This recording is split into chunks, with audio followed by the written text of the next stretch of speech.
votre magazine Congo Émergent. Aujourd'hui, nous recevons pour vous M. Paul-Yves Louchiko, un Congolais de la diaspora, avec qui nous allons parler de l'apport de Congolais de la diaspora dans ces processus de développement de la République démocratique du Congo. Il est avec nous sur ces plateaux. Pour la petite histoire, sa présentation, M. Yves est détenteur d'un master en gestion des entreprises.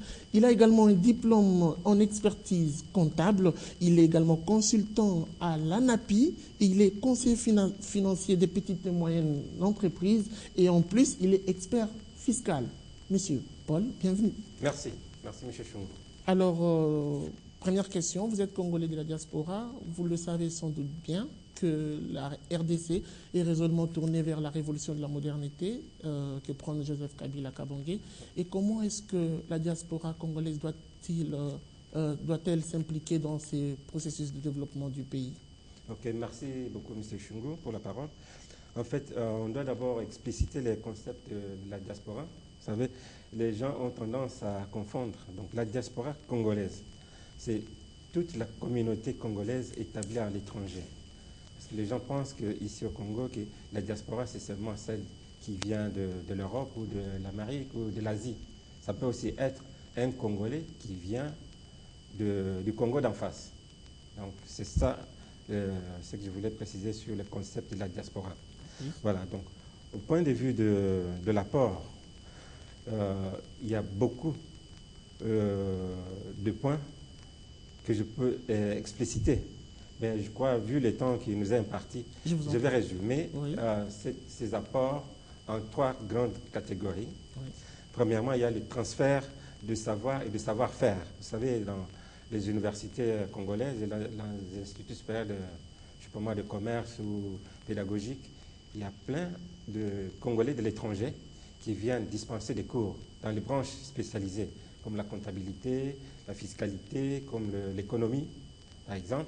Donc ça, c'est déjà un apport très valable. Donc apporter leur expertise extérieure ici avérée, au pays. Oui, au pays, sur place.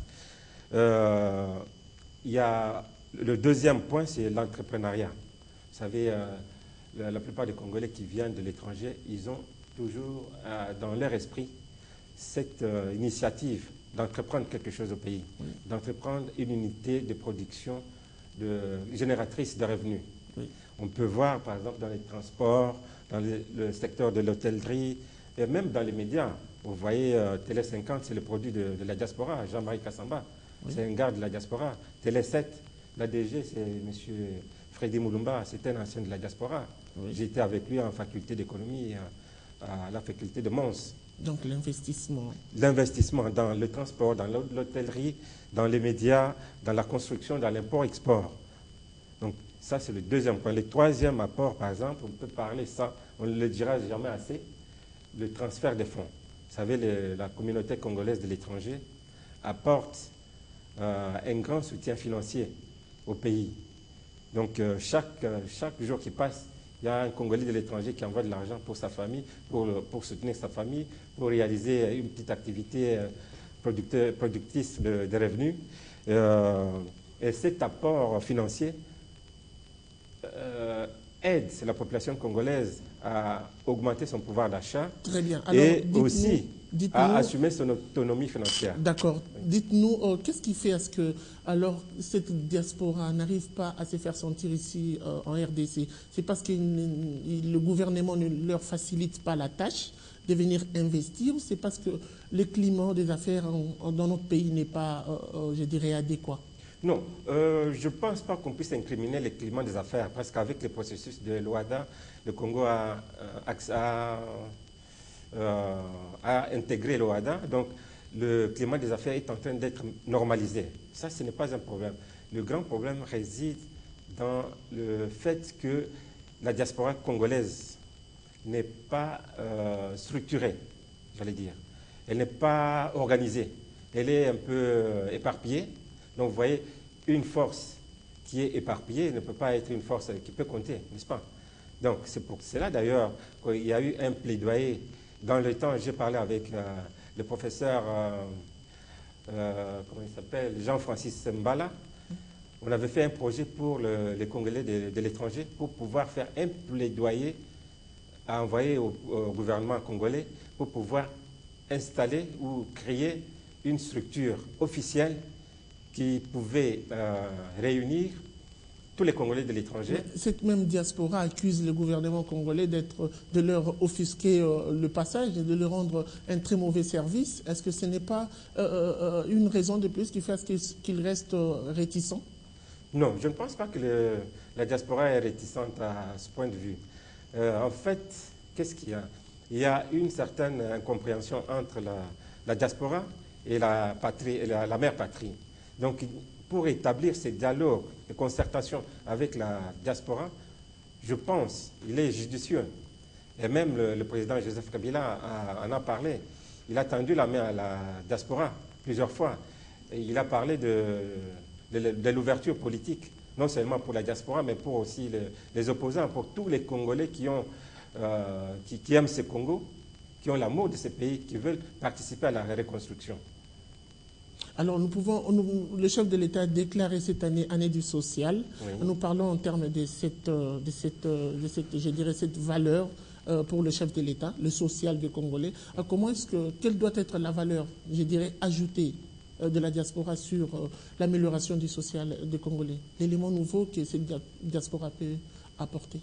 Ben, j'ai déjà cité les trois apports, donc les transferts de savoir, l'entrepreneuriat, les transferts de fonds. Eh bien, les transferts de fonds participent aussi au bien-être social, n'est-ce pas? Tous les fonds que les Congolais de l'étranger envoient ici au pays, ça permet à la population congolaise de s'assumer financièrement, d'avoir une petite autonomie financière et d'augmenter son pouvoir d'achat et de là augmenter, comment dirais-je, améliorer le quotidien.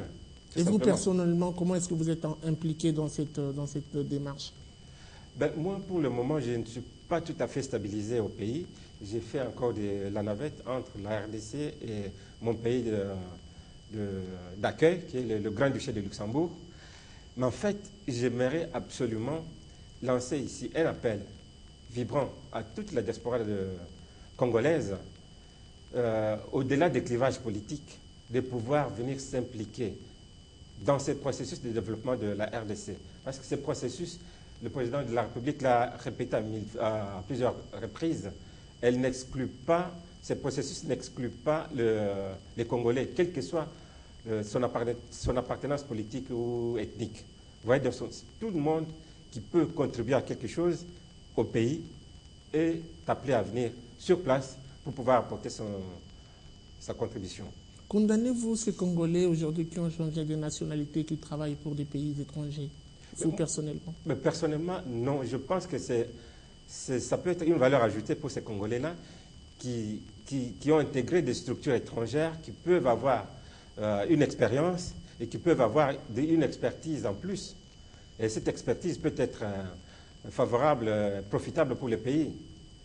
N'est-ce pas? Parce que tous les Congolais, quels qu'ils soient en Asie ou en Amérique, en Europe, ils n'ont pas coupé les cordons ombilicaux avec leur mère patrie.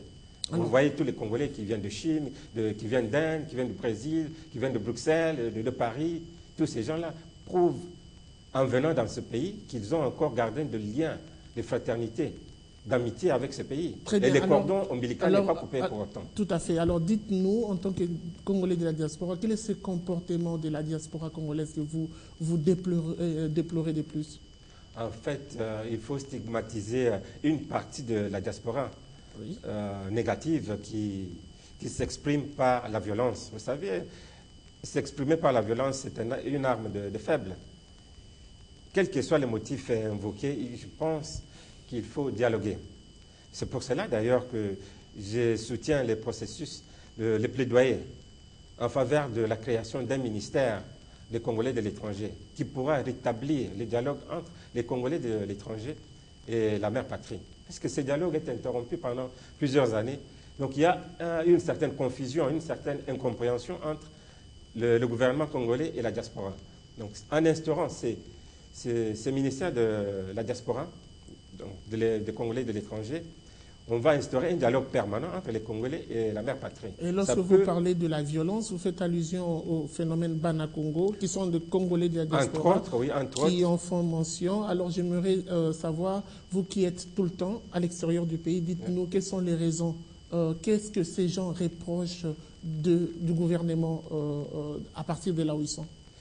Qu'est-ce qu'ils reprochent au gouvernement? Oui, il faut le rappeler, le Bana-Congo appartient à une certaine immigration de deuxième et troisième génération. Vous savez, la première génération d'immigrés congolais est arrivée en Europe, peut-être en France, en Belgique, au Luxembourg, en Allemagne, un peu partout aux Pays-Bas, dans les années 60.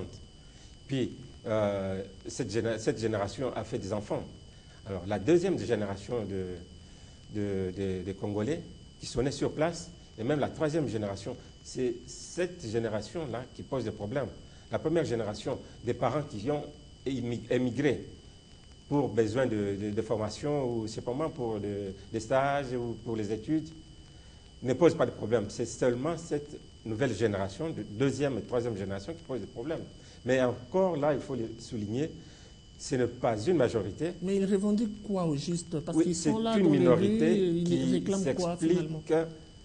Autrement que par la violence, par des actes, je ne sais pas moi, par des actions négatives, n'est-ce pas, que j'allais dire. Qu'est-ce qu'ils réclament? Vous savez, ici, dans les pays où nous vivons, c'est la démocratie, c'est des états de droit. On ne peut pas empêcher quelqu'un de s'exprimer par une manifestation, pour autant que cette manifestation soit autorisée par les autorités locales et qu'elle soit encadrée. Mais la plupart de nos compatriotes qui s'expriment par la violence reprochent plein de choses au gouvernement congolais.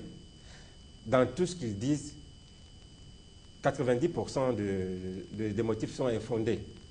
Donc ce sont les motifs invoqués sont à la base de l'incompréhension dont j'ai parlé tout à l'heure.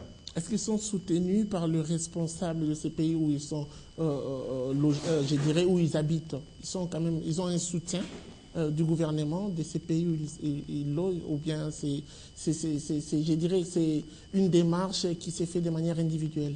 Je ne peux pas dire qu'ils sont supportés ou qu'ils sont soutenus par les gouvernements étrangers. Mais pour la plupart, ils se sont organisés dans des ASBL, n'est-ce pas?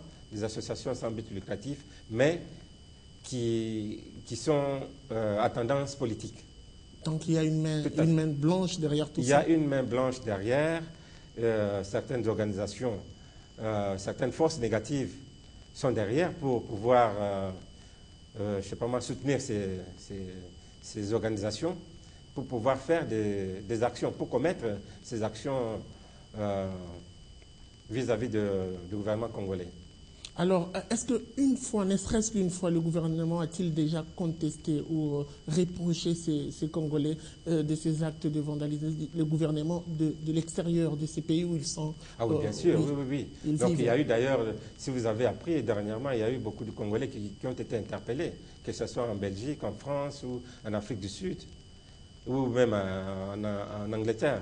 Donc, pour autant que la manifestation soit autorisée, officielle, et encadré, là, les gouvernements de ces pays-là autorisent ces manifestations. Mais quand il s'agit de saccager, par exemple, les commerces à Bruxelles, on a vu qu'on a saccagé le Matongué à Bruxelles. Beaucoup de commerces ont été fermés et on a vandalisé les commerces. Et c'est quand même une perte énorme pour les entrepreneurs de ces quartiers Matongué. D'ailleurs, la commune d'Ixelles a déployé une grande police là sur place pour pouvoir, je ne sais pas moi, contenir les actes de Bana-Congo. Très bien. Alors, à votre avis, quel doit être le mécanisme que notre gouvernement doit mettre sur pied pour essayer d'éradiquer complètement